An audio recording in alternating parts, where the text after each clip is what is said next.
مختلف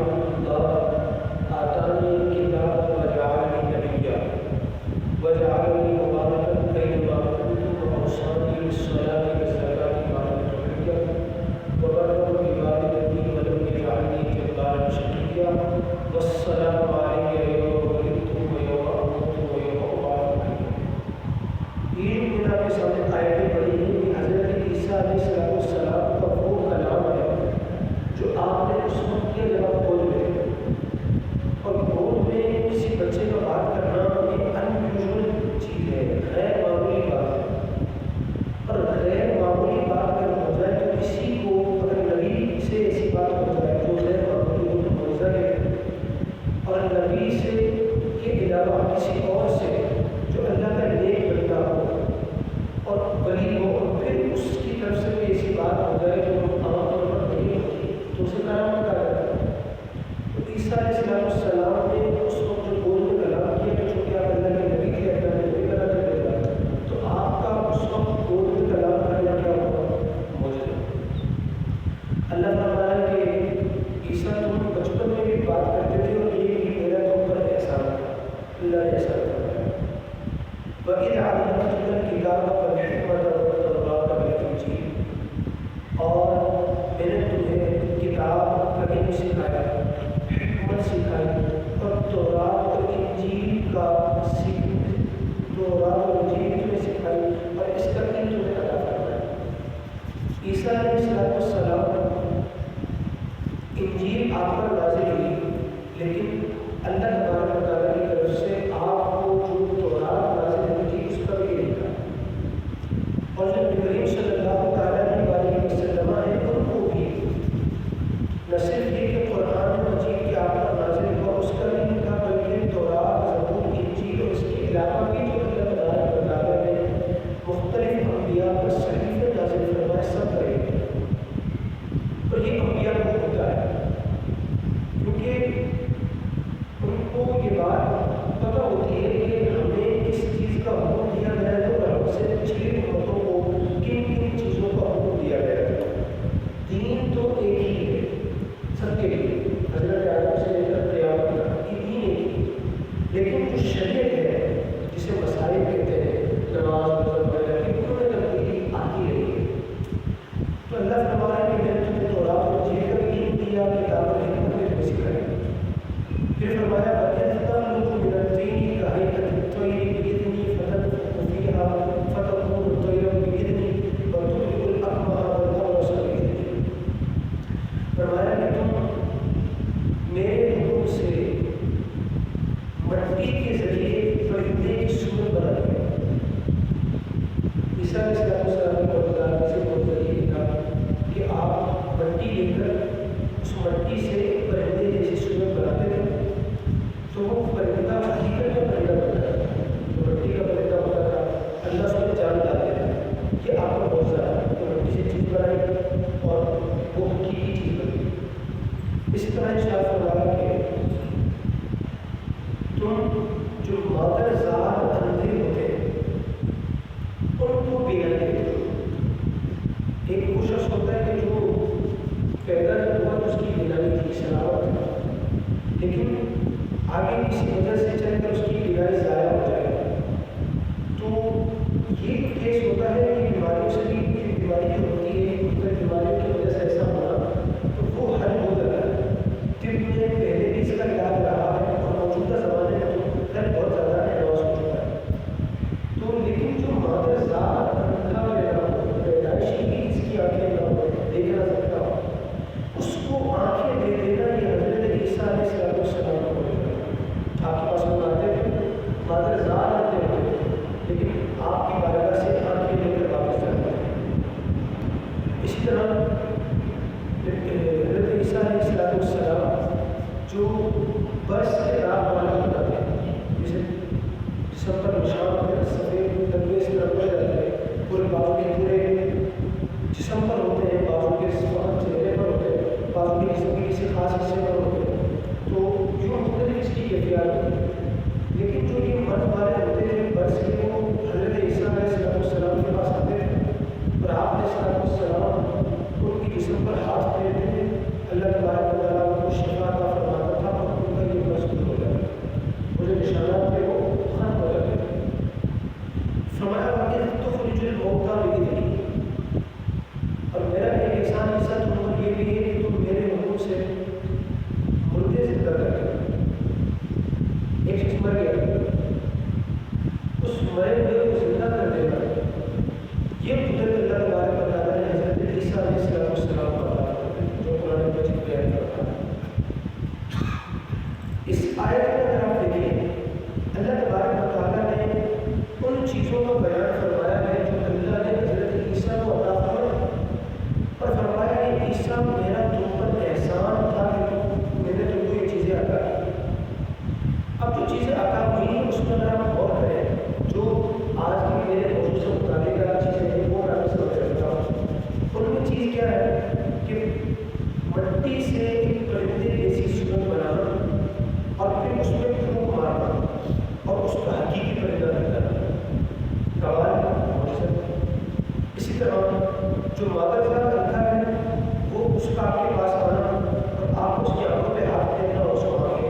تھے اور آپ علیہ السلام کو زندہ فرمایا کرتے تھے۔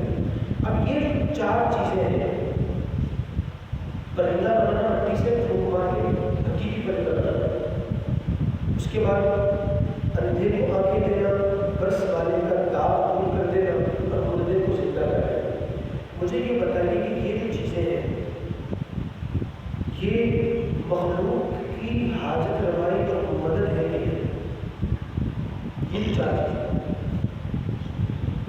ایک شخص نے اس کے بیٹے کا انتقال ہو گیا، آپ انسان کو پتہ ہے چھوٹا سا بیٹا، اس کی حقیقت 4-5 سال کا ہے، بیٹی ہے 3-4-5 سال کی، ایک لگاؤ ہوتا ہے نا اولاد سے، تو ہر انسان محبت کرتا ہے، اور خاص طور پہ جب وہ چھوٹی ہو، چونکہ ان کے انداز اور انداز اور خاص طور پر جب وہ بالکل پہلی اولاد ہوتے ہیں بہت زیادہ انسان اس کی محبت میں وارفتہ ہو جاتا ہے۔ انتقال ہو جائے کسی کے بیٹے کا، نہ اس کو صبر آ رہا ہے نہ اس کی گھر والی کو صبر آ رہا ہے، کیسے ہے بیٹا بچہ تھا 4-5 سال کی عمر میں وہ گئے حضرت عیسیٰ علیہ السلام کے پاس، ایک مثال آپ کے سامنے سلط بنا رہا ہے، اور جاتے ہوئے کیا کہ حضرت اللہ نے یہ ہمارے بیٹے کو زندہ فرمایا، اللہ نے آپ کے معجزہ عطا فرمایا، ہوتے زندہ کر سکتے ہیں، بڑا کرم ہوگا، بڑی نوازش ہوگی آپ ہے، ہمارے غم دور ہو جائیں گے، آپ ہمارے بچے کو زندہ کریں۔ حضرت عیسیٰ علیہ السلام گئے اس کی قبر میں اور اسے کہا کہ اللہ نے مجھ سے کہا، وہ بچہ لے کے باہر آ گئی، والدین خوش، مسئلہ ختم، حاجت روائی ہو گئی، کتنی زبردست مدد ہو گئی، زندہ وہ اللہ کو زندہ کر دینا، سمجھتے ہیں کہ اس سے بڑی کیا مدد ہوگی انسان کر دیا آپ نے، وہ بھی چلے گئے۔ مجھے یہ بتائیں حضرت عیسیٰ کا ایسا کرنا یا ان لوگوں کا کہ حضرت عیسیٰ کو ایسا نہیں کرنا، دونوں میں سے کسی کا بھی عمل یا شرک ہے کہ معاذ اللہ حضرت عیسیٰ نے کسی کا مردہ زندہ کر کے تو حضرت عیسیٰ معاذ اللہ مشرک ہو جائے، یا جو لوگ آپ کے پاس آ کر کہہ رہے ہیں کہ حضرت اللہ نے آپ کو طاقت دی تو آپ ہمارے بچے کو زندہ کر دیں، میری ماں کو زندہ کر دیں، میرے باپ کو زندہ کر دیں، میرے بھائی کو زندہ کر دیں، تو ان کے لیے آپ کا کہنا کہ یہ شرک کہلائے گا؟ نہیں کہلائے گا، ہم یہ بات سمجھتے ہیں۔ اسی طرح ایک شخص ہے اس کی جسم میں داغ ہے، ہر بندہ دوسرا اس کو دیکھ کے مذاق اڑاتا ہے، چاکلیٹ پر مختلف نام اور چیزیں کو اتفاق ادا نہیں کرنا نمبر پر بیٹھ کر، لیکن ہمارے یہاں چھیڑتے ہیں لوگ اس کو باقاعدہ اس کی مطلب اس کا نام بہت پتہ ہوتا ہے، علامت سے سب پہنچ جاتے ہیں یہاں کوئی ہے۔ اب انسان کو فیل ہوتا ہے نا سارے ایک رنگ کے ہیں، خوبصورت ہوتا ہے، کسی کا کیسا رنگ ہے، یار میرا دیکھ لیا چہرے پر یہاں تھا کس طرح مختلف انداز ہوتا ہے۔ اب وہ آئے حضرت عیسیٰ کے پاس کہ حضرت بڑا مشکل میں زندگی گزر رہی ہے، بس آپ کچھ کرتے ہیں، یہ مسئلہ جیسے ختم کر دیتے تو اس کی زندگی کی آپ نے جسم میں ہاتھ پہ اس کے چہرے پہ ہاتھ پہ سارے داغ، مجھے یہ بتائیں اس کی زبردست قسم کی مدد ہے کہ آج کے دور میں بھی یہ ایسا ہو جانا کہ جسم بالکل ٹھیک ہو جائے، ابھی تک ہم اتنی ترقی نہیں کر سکے، لیکن حضرت عیسیٰ علیہ السلام اور یہ حضرت عیسیٰ آئے اس دور میں تھے جب یونان کا جو طب تھا، میڈیکل کی جو فیلڈ تھی وہ تو کچھ کرتی، وہ بولتے تھے کہ کوئی مرد ہو تو ہمارے سامنے لاؤ، لیکن اس زمانے کے اندر بھی ان امراض کی دوا نہیں تھی کہ مر جاتا تھا تو بولے ہاں بھائی بڑی میڈیکل تمہاری ترقی کر چکی ہے، مر کے زندہ تو بولے نہیں ہے کہ ہم نہیں کر سکتے، اللہ نے اس زمانے میں بھیجا کہا یہ تم نہیں کر سکتے، میرا تو نہیں کر سکتا، یہ آپ کو مسئلہ ہے۔ اسی طرح اس زمانے میں برس کا جو مرض تھا اس کو دور نہیں کر سکتا تھا، صرف یونان کا میڈیکل کی فیلڈ تھی، لیکن اللہ نے اسی دور میں بھیجا حضرت عیسیٰ کو کہا کہ تمہاری اتنی بڑی ترقی کی ہوگی، لیکن جو جسم کے داغ ہوتے ہیں نا وہ دور کرنے والا کوئی ہے نہیں۔ اسی طرح جو مادرزاد رہتا ہے، مادرزاد یونان کا جو طب ہے وہ اس کو ٹھیک نہیں کر سکتا تھا، حضرت عیسیٰ علیہ السلام کو اللہ نے اس دور میں بھیجا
سامعین سے یہ بات کی جائے کہ ان کو جواب دینا چاہیے کہ مجھے یہ بتائیں موسم بہار اس کی خصوصیت کیا ہے؟ پھول کھلتے ہیں، سبزہ میں اضافہ ہوتا ہے، ایسے ہی غلط تو نہیں ہے؟ موسم بہار کی خصوصیات ہیں، خصوصیت کیا ہے؟ سبزے میں اضافہ ہوتا ہے، فصل ہوتی ہے اور پھل پھول بڑھ جاتا ہے۔ یہ موسم بہار، اس کو بہار کہتے ہیں اسی وجہ سے کہ ہر طرف بہار آ جاتی ہے اور خزاں خزاں کو کہتے ہیں، ہر طرف خزاں ہوتی ہے، ہر چیز پتے جھڑ جاتے ہیں اور بالکل ایک جیسا موسم گزر جاتا ہے، تو اس کو خزاں کہتے ہیں۔ تو بہار کی خاصیت کیا ہے کہ سبزے میں اضافہ کرتا ہے۔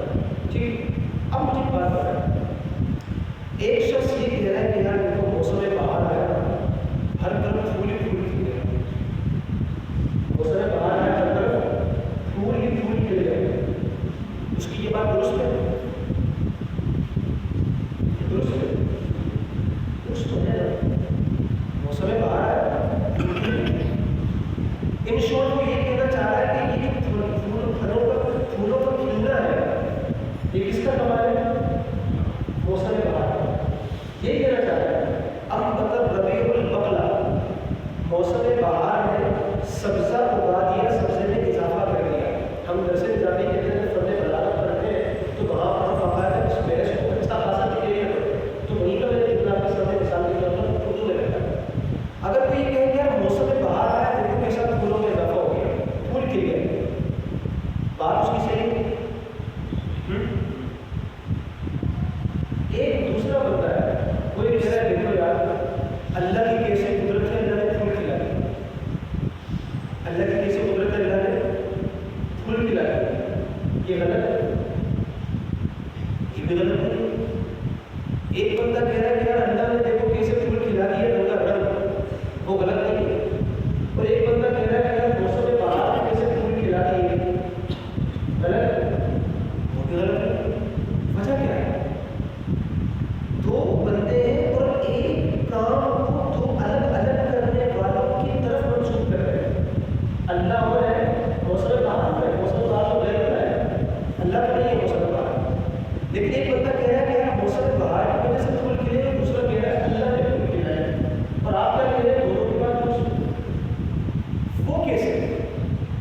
وجہ اس کی یہ ہے کہ اللہ تبارک و تعالیٰ کی طرف جس نے نسبت کی پھولوں کے کھلانے کی، تو اس کا مطلب یہ تھا کہ حقیقت اگر کوئی ذات ایسی ہے کہ جس کی وجہ سے یہ پھول کھل رہے ہیں، پھولوں میں اضافہ ہو رہا ہے، پھولوں کی پیدائش ہو رہی ہے، وہ کون ہے؟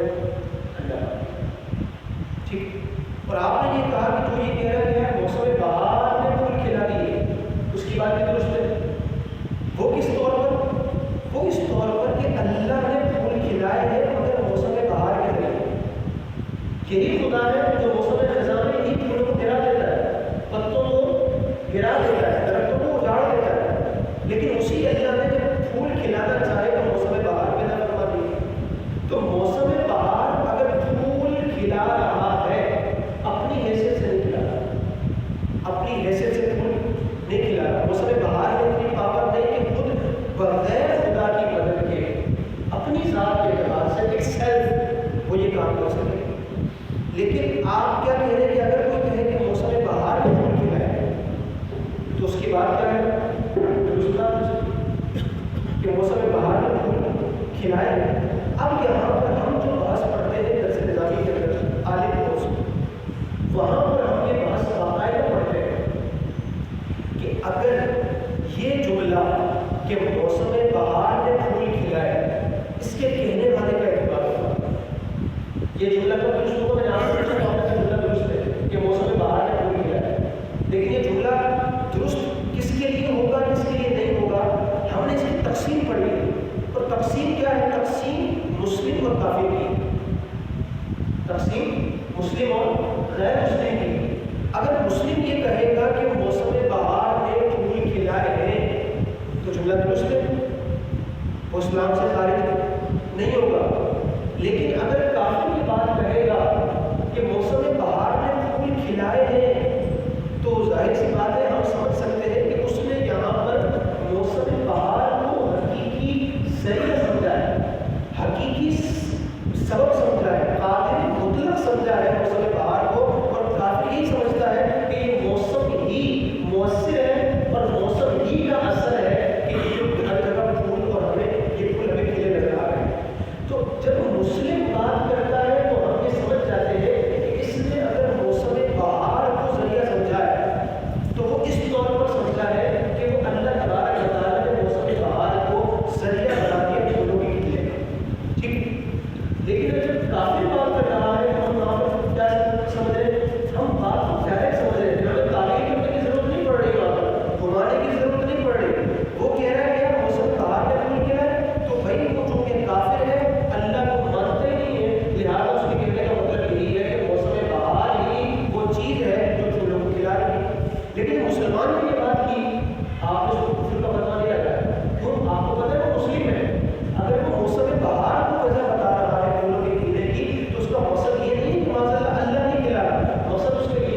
بخار دور ہو گیا.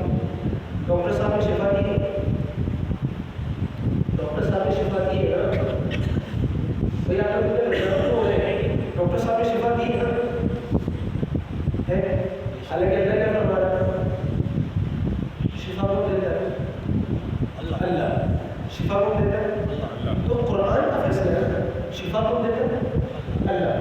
اب مجھے ایک بات پتہ ہے، ایک مسلمان ہے، مسلمان یہ کہہ رہا ہے کہ یار ڈاکٹر کے پاس گیا تھا، ڈاکٹر نے ٹھیک کر دیا، 4 دن سے بیٹھ تھا، ڈاکٹر نے کھڑا کر دیا، ڈاکٹر نے شفا دے دی.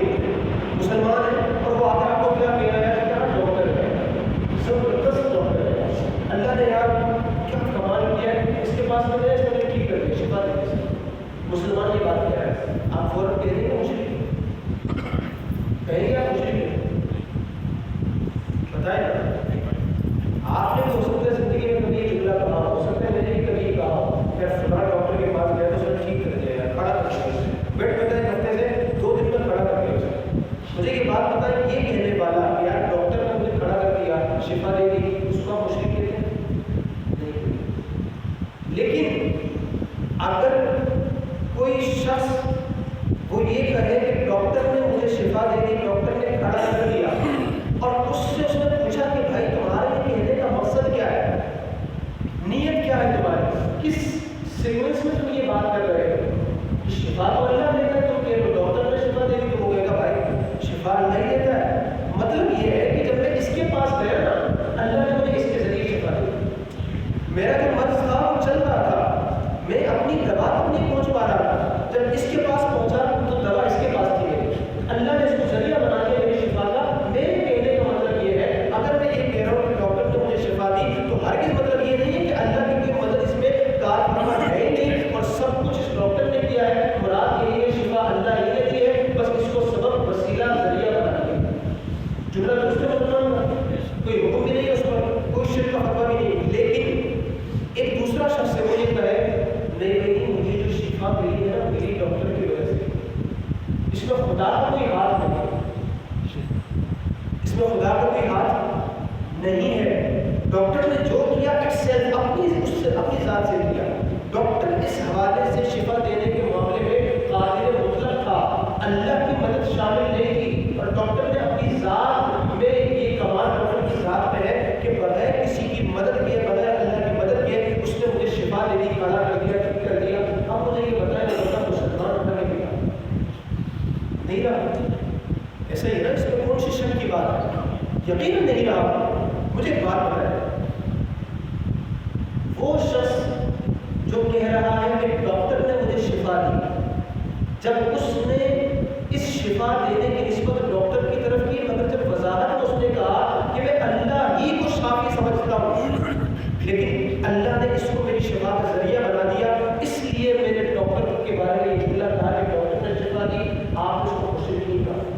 لیکن ان دی ادر ہینڈ دوسرا بندہ یہ بات کر رہا ہے کہ بھائی اللہ کی کوئی اس میں مدد شامل نہیں تھی، جو ڈاکٹر نے کیا اپنی ذات سے کیا، خدا مددگار نہیں تھا، خدا کی مدد لے کر اس نے کیا. آپ اس کو کیا کہہ دیا؟ یہ مشرک ہو گیا، یہ کافر ہو گیا، یہ مرتد ہو گیا، یہ مسلمان نہیں رہا. ایک ڈاکٹر سے شفا حاصل کرنے پر جب وہ مسلمان ایک صورت میں اللہ کی طرف رجوع کرتا ہے تو آپ کہتے ہیں یہ مشرک نہیں. لیکن جب خدا کی طرف رجوع نہیں کرتا تو آپ اسے مشرک قرار دے دیتے ہیں. تو ایک بندہ ڈاکٹر کی طرف پاس جانے میں مشرک ہو بھی سکتا ہے، مشرک نہیں بھی ہو سکتا. اور ڈاکٹر کون ہے؟ اللہ تو نہیں ہے نا. کون ہے؟ غیر اللہ.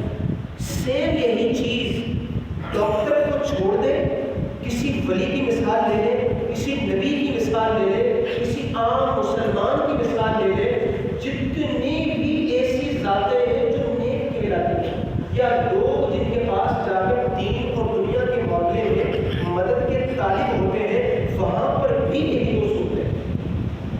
اگر کسی مزار پر جانے والا، کسی نیک بندے کے پاس جانے والا، کسی نبی یا کسی ولی کی درگاہ پر جانے والا اگر وہ جا کر کہہ رہا ہے کہ حضرت بیٹا نہیں ہے میرے پاس، اولاد نہیں، اولاد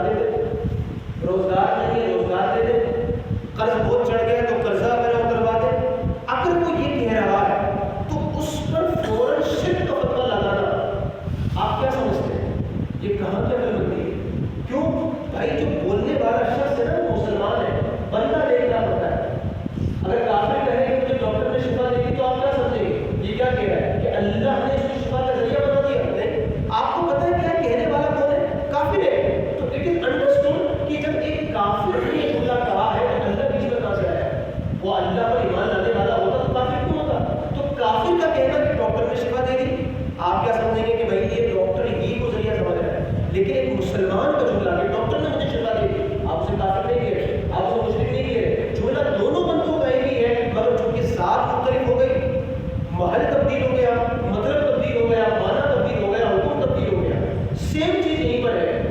اگر کوئی بندہ اللہ کے علاوہ کسی کو بھی، نبی کریم علیہ السلام ہو، دیگر انبیاء ہو یا امت کا کوئی بھی ولی ہو، اگر اس سے اس کی زندگی میں یا اس کی وفات کے بعد اگر کوئی بات کرتا ہے یا کچھ بھی مانگتا ہے، اپنے کسی بھی مسئلے کا حل ان سے مانگتا ہے، تو اس پر فوراً شرک کا فتویٰ لگا دینا، یہ کہاں کی عقلمندی ہے؟ یہ کہاں کی عقلمندی ہوگی؟ پوچھا جائے گا نہیں جائے گا کہ بھائی تم تو یہ ان سے مانگ رہے ہو، کیا سمجھتے ہو؟ یہ غوث اعظم خدا ہے، یہ غریب نواز خدا ہے، یہ عبداللہ شہزادی خدا ہے، یہ نبی بابا خدا ہے، یہ قطب عالم شاہ بخاری خدا ہے؟ استغفر اللہ، نعوذ باللہ، یار کیسی بات کر رہے ہو یار؟ ان کو خدا کیسے سمجھ سکتا ہوں؟ میں ان سے مانگ رہا ہوں، مگر اس کا مطلب یہ تھوڑی ہے کہ یہ ہوتا ہے۔ مطلب یہ ہے کہ یار اللہ کا آپ پر بڑا کرم ہے، اللہ نے آپ پر بڑا لطف و احسان فرمایا ہے، آپ سے مانگ اس لیے رہا ہوں کہ آپ اللہ تبارک و تعالیٰ سے سفارش کر کے میرا مسئلہ حل کروا سکتے ہیں، یہی مطلب ہے۔ لیکن اگر وہ کہے کہ نہیں میں انہیں کو خدا سمجھتا ہوں، تو ہم نے کب کہا کہ وہ کافر نہیں ہوگا، یا ہم نے کب کہا کہ وہ مشرک نہیں ہوگا؟ تو جو مزار پر جا کر مانگے یا کسی بھی ولی کے پاس جا کر مانگے، نبی کے پاس جا کر مانگے، اگر نیت میں یہ بات ہے کہ دیش صرف یہی رہے، اللہ کی مدد شامل حال نہیں ہے، تو ہم تو جھٹ کہتے ہیں کہ یہ سب بندہ مسلمان رہا تو پکا کافر ہے، پکا مشرک ہے وہ۔ لیکن کوئی بندہ جا رہا ہے اور جا کر ان اولیاء سے عرض کر رہا ہے، اور عرض گزاری میں مقصد کیا ہے کہ دینا تو اللہ نہیں ہے، دینا تو اللہ نہیں ہے، بس یہ لوگ کیا بن جائیں گے؟ درمیان میں وسیلہ بن جائیں گے، درمیان میں ذریعہ بن جائیں گے۔ اس بات کو سمجھنا اور اس فرق کو ملحوظ خاطر رکھنا یہ نہایت ضروری ہے، اصل ضروری ہے۔ اب میں آپ کو بتا دوں اہل سنت کا، اہل سنت اہل حق کا استعانت کے بارے میں، یعنی کسی سے مدد مانگنا، اسی طرح استمداد کے بارے میں، استغاثے کے بارے میں، توسل کے بارے میں، یہ جو میں نے چار لفظ استعمال کیے نا، استمداد، استعانت، استغاثہ، توسل، ان سب کا مطلب ایک ہے، ان سب کا مطلب ایک ہے۔ اس میں ہمارا بڑا واضح موقف ہے، وہ کیا ہے؟ موقف ہمارا یہ ہے کہ اگر کوئی شخص اللہ کے علاوہ کسی سے بھی کسی بھی قسم کی مدد مانگ رہا ہے، کسی سے بھی کسی بھی قسم کی، مثال کے طور پر میں کہوں کہ مجھے یہ جگ اٹھا کے دے، انہوں نے جگ اٹھا کے دے دیا، اور اب میں کیا کہہ رہا ہوں؟ یہ جگ انہوں نے خود اٹھایا، اللہ کی مدد سے نہیں اٹھایا، اتنی چھوٹی سی بات پر نہیں تو کافر ہو جاتا، نو ڈاؤٹ، بات تو میں صحیح کر رہا ہوں نا، اتنی سی بات پر بھی بندہ کافر ہو جائے گا، کیونکہ یہ اسلام کے عقیدے کے صحیح خلاف بات ہے کہ میں کہہ رہا ہوں بھائی جگ اٹھا کے انہوں نے مجھے دیا، اب میں کہوں کہ جی اللہ کی مدد کے بغیر دیا، کافر ہو جاؤں گا۔